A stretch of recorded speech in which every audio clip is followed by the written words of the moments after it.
Professor ඉතින් කොහොමද වැරද්ද? මහත්තයෝ මේ අපේ මේ නිමල් මහත්තයනේ මේ කාලෙකින් දැක්කේ. ඒක තමයි මේ අපේ නිමල් මහත්තයනේ මේ මං ඉතින් ওই පැත්තට නිකන් ඉන්න වෙලාවේ ආවා. ඒකනේ මේනේ මහත්තයෝ අරුන් අරහෙන් යුද්ධ කරනවා. මුම් මෙහෙන් යුද්ධ කරනවා. දෙගොල්ල දෙපැත්තේ හැපි ඒ මැද්දට තව එකෙක් පයින්නවා. හැමතැනම යුද්ධේ. අන්තිමට මොකද්ද මහත්තයෝ ඉතුරු වෙන්නේ? යුද්ධ කළා කවුද දිනන්නේ? නටබුන්නේ ඉතුරු වෙන්නේ. මං අහන්නේ මොකෝ? මේ ඒකනේ මේ මහත්තයෝ. ඔව්. පුදුම වැඩේ කියන්නේ දැන් මේ බලන්නකො මේ යුද්ධේ. ඔව්. මිස් වර්ගයාම වඳ වෙන එක තමයි. හරියට හරි මහත්තයෝ. මුළු මිනිස් වර්ගයාම වඳ වෙනවා. මේ ඒකනේ මහත්තයෝ කියන්නේ. අපි ඉවසන්න ඕනේ.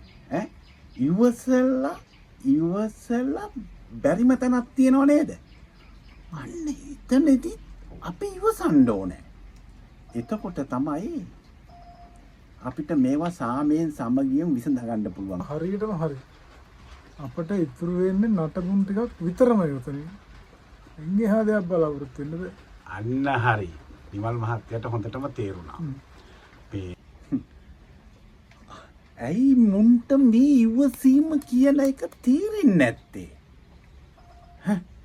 වග කියන්න? ඒකට ඔහෙලත් වග කියන්න ඕනේ. නැද්ද මග? ඇයි මුන්ට ඉවසන්න බැරි? මාත් අහන්නේ මහත්තයෝ ඒකයි. එක නේන්නම් මහත්තයා ප්‍රොෆෙසර්.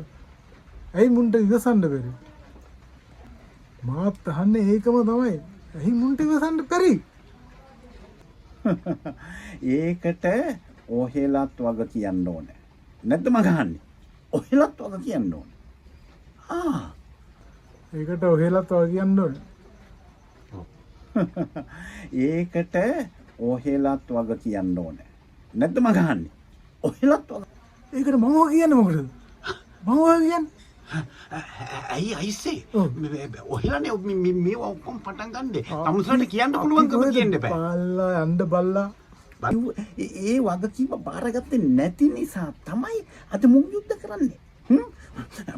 මගේ මුකුත් අහන්න එපා නරියා. ඔහෙලා එකට වග කියන්න ඕනේ. හාල් දණ්ඩා පතෝලිය වැටකොළුව තක්කලිය. ඇයි මොකෝ කියන්නේ? ඉවසන්නේ නැද්ද? ඉවසන්න දෙනවා. පතෝලිය ගා නාප ගහන්නද මට? මීහරකෝ. පුල්ලි ගොනා. බල්ලා මීහරකා හිටපියෝ මට. ඇයි දුවන්නේ? ඉවල නරියා තක්කලිය. බල්ලා මොකලම් බස්සා ගෝනුස්සා බල්ලා මම බල්ලා එතකොට උඹ නරියා ඉවලා කටුස්සා මොකලම් බස්සා හිටපන්